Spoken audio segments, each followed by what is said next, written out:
Welcome to Cheater Confessions. Let's get started with today's story.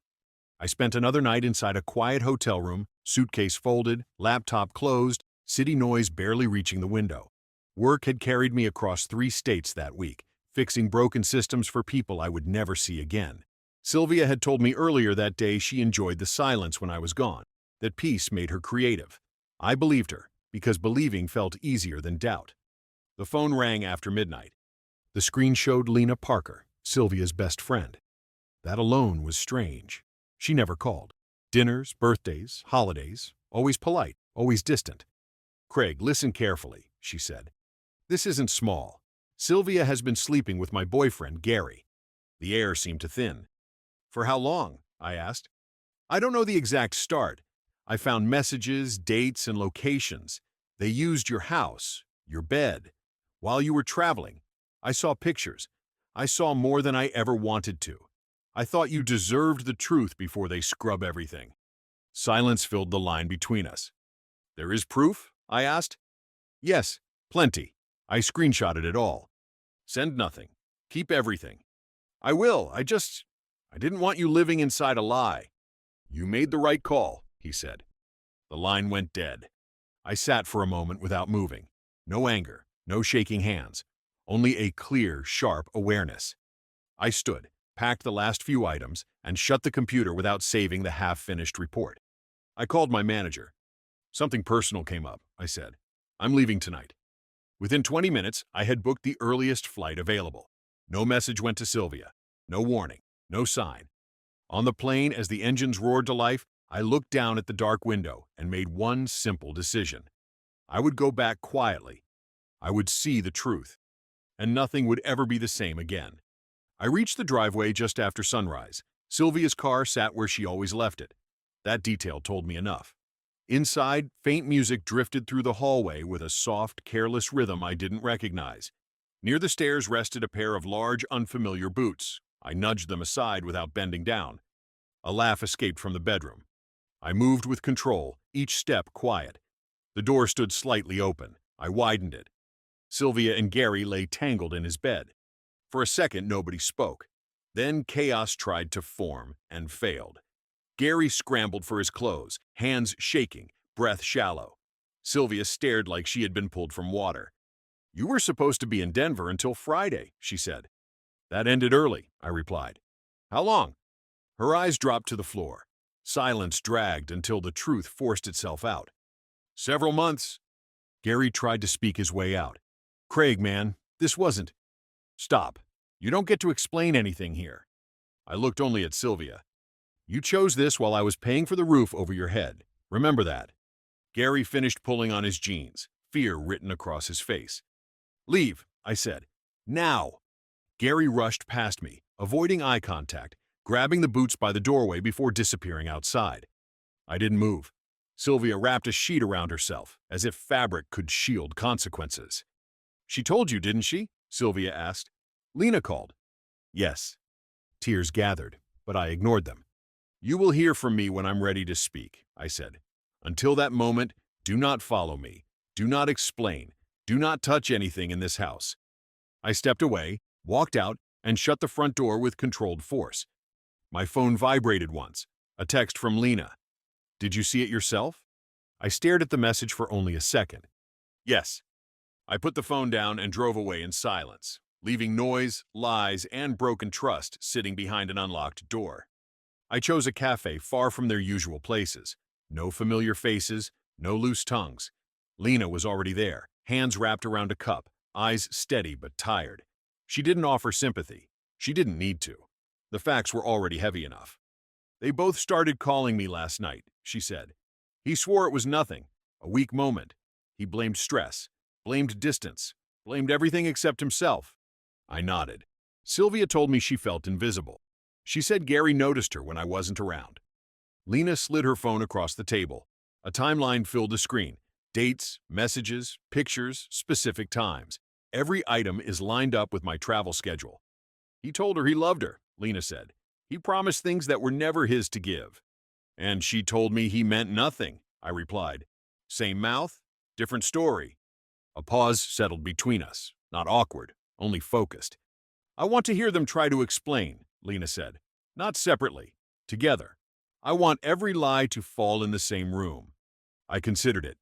The idea did not excite me. It simply made sense. My house, I said. Neutral ground. No crowds, no noise. Lena nodded. I'll message Gary. Say I want to talk about the future. I'll reach out to Sylvia. Same reason, I answered. They won't know the difference. We sat in quiet agreement, the plan moving into place as naturally as a business decision. There was no revenge in the air, only completion, the need for final clarity. Lena stood first. One thing, she said. When this ends, there is no coming back for either of them. No explanations left. I'm already there, I replied. She gave a short, appreciative smile. Later, alone in my car, I typed one simple message to Sylvia. We need to talk. Come by the house. 8. Across the city, Lena sent her own. 2 invitations, 1 location, 1 final collision building in silence. I placed the phone face down. Every move now had purpose. Sylvia arrived first. She stood at the door for a moment, then knocked softly, as if volume could soften what she had done. When I opened it, she looked hopeful, scared, and smaller than I remembered. Thank you for agreeing to talk, she said. Come in, I replied, stepping aside. Inside, Lena sat on the far end of the couch, arms folded, eyes steady. Sylvia froze. What is she doing here? She asked. So, we stopped pretending. Sit down. After a tense pause, Sylvia lowered herself onto the opposite end. The silence weighed heavily. Then the front door opened again. Gary walked in, mid-sentence, phone still in hand. He stopped when he saw us all. What is this? He asked. Sit, Lena told him. Reluctantly, he did, leaving a careful space between himself and Sylvia. I stood in front of them. You've been lying to me. You've been lying to Lena. And judging by the stories you two keep telling, you've been lying to each other too. Sylvia shook her head. He said his relationship was over. He said he was leaving her. That's not true, Gary snapped. You pushed this. You knew I was dating Lena. You said you loved me, she replied, standing. You said we had a future. Gary laughed once, sharp and cold. I said what you wanted to hear. That doesn't mean I planned anything. The room went still. Sylvia looked like someone had pulled the ground from under her. You used me, she whispered. You used me too, I said calmly. Every single time I trusted you. Lena rose from her seat, voice firm, controlled. You will not be staying in my house, and you will not be keeping what isn't yours. Gary didn't respond. He stared at the floor. I turned back to Sylvia. This ends today. You will move out. Not as a discussion, as a decision. Tears fell, but they didn't change anything. Gary left, shoulders hunched. When the door closed, Lena stood in silence. No yelling, no drama. Just the clean sound of truth finally settling. Sylvia did not leave the house that night. She stayed in the guest room, claiming confusion, claiming rights, claiming time. I spoke with a lawyer the next morning and received clear guidance. The property was in my name alone. Written notice would make everything official. I prepared it, signed it, and delivered it. Sylvia read the document, laughed once, then accused me of cruelty. That afternoon, she began calling people. Friends, co-workers, her sister. She told a version where I was cold, distant, heartless. Not once did she mention Gary. Calls came in one by one. I answered only once per person. She cheated with Gary while I was away, I said, inside my house. Most conversations ended right there. Gary tried reaching out next. Texts, missed calls, voicemails filled with apologies and excuses. Each one went unanswered. I blocked the number and deleted the rest. Silence felt more effective than any response. 3 nights later, noise carried through the open window. Shouting, footsteps, anger scraping across pavement. I looked outside and saw Sylvia and Gary near the street, faces tight, voices cutting through the evening air. You said you loved me, Sylvia screamed. I said anything to keep things easy, Gary fired back. A phone was raised nearby.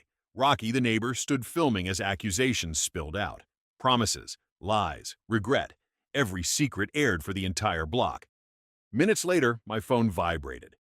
A video from Rocky. Figured you'd want to see this.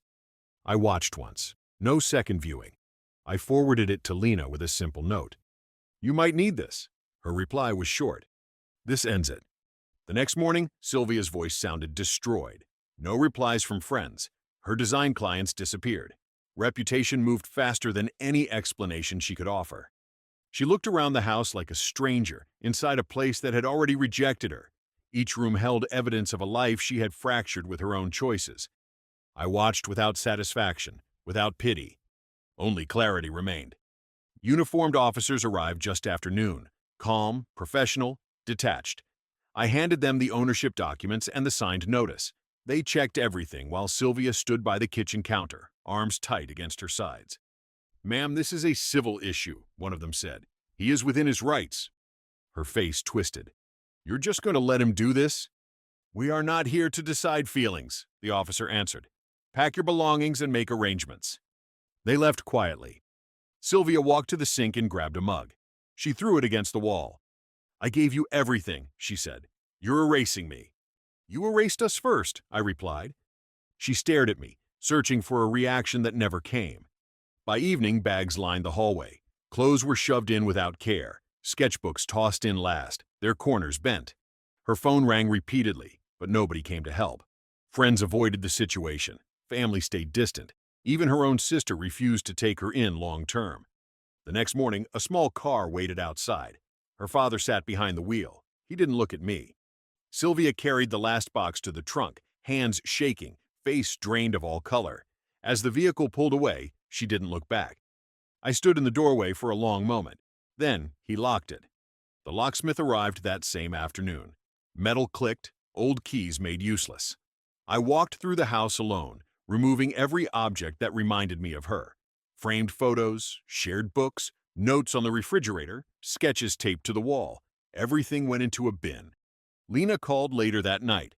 "It's almost done on my end," she said. "Gary tried begging today. Didn't change a thing." "Good," I replied. Silence followed, but it was no longer heavy. The house finally felt neutral again. Not sad, not haunted, just empty and waiting. For the first time, I slept without interruption, without memory pressing against my mind. 3 months passed without incident. I kept my schedule tight and simple. Work filled my days. The house stayed quiet. No unwanted names on his screen, no sudden knocks at the door. Peace settled into a steady routine. Then an email arrived. From Sylvia. The message was long, carefully worded, layered with apology and reflection. She spoke of therapy, of growth, of understanding. She claimed she had finally recognized the damage she had caused and wanted a chance to show change. She wrote about loneliness, about regret, about memories she still held on to. I read until I understood the tone. Then I deleted it without answering. 2 days later, another message surfaced. This time from a new number. Gary. A short apology, no excuses. Only a few lines about shame, about mistakes, about wishing he had been a better friend. I erased that too. Some stories did not earn a reply. A few weeks later, Lena forwarded a screenshot. Sylvia had attempted once more, trying to rebuild the friendship she destroyed. "I miss you. I hate that I ruined everything. I would do anything to go back and fix it." Lena's reply was simple. "There is nothing to fix. Don't contact me again." That was the only response. During the same season, I met Catherine Mitchell through a professional contact. One conversation turned into coffee. No rush of emotion, only calm interest. She never avoided the truth. I told her everything without drama. "That situation doesn't define you," she said. "It just revealed someone else's weakness." I appreciated the simplicity of that. My company noticed my stability, fewer missed calls, sharper focus. A month later, a promotion came with reduced travel. I accepted it without hesitation. For the first time in years, I walked into evenings that belonged entirely to me. Nothing to fix, nothing to watch for, no shadows hiding inside familiar spaces. Almost a year had passed since the night the phone rang in that hotel room. I stood in the kitchen early one morning. The house no longer felt like evidence of something broken. Nothing waited to ambush. My phone buzzed. A message from Lena. "I'm leaving next week. New job, new state. Thought you might want to grab coffee one last time." We met at the same quiet cafe where we had first compared truths. She looked different, lighter, confident, no longer carrying anger. Hard to believe that one late call burned everything down, she said. It also cleared the wreckage, I replied. She smiled once. I still replay that night sometimes. How fast everything changed. You saved me from living inside a lie much longer than I should have, I said. And you showed me what clarity looks like, she answered. There was no lingering tension, no unspoken question, just mutual respect for surviving the same fire and walking out without becoming bitter. What about Sylvia? Lena asked. I don't hear anything, and I don't look. That's the right place to be. We stood outside after finishing our drinks. I'm glad it was you on the other end that night, Lena said quietly. Anybody else might have exploded. Letting it burn taught me more, I replied. We exchanged a final nod before walking separate paths. That evening, I arrived home to a message from Catherine. Dinner at my place? I'm trying a new recipe. I looked around his peaceful living room and felt the full difference between then and now. No need to protect, no need to investigate anything, just a quiet certainty about where I stood. I typed a simple reply. On my way. As I locked the door, I realized the truth I had carried since the beginning had finally finished its loop. The worst moment of my life had forced the best correction, and for the first time in a long time I felt completely free. Thank you for watching.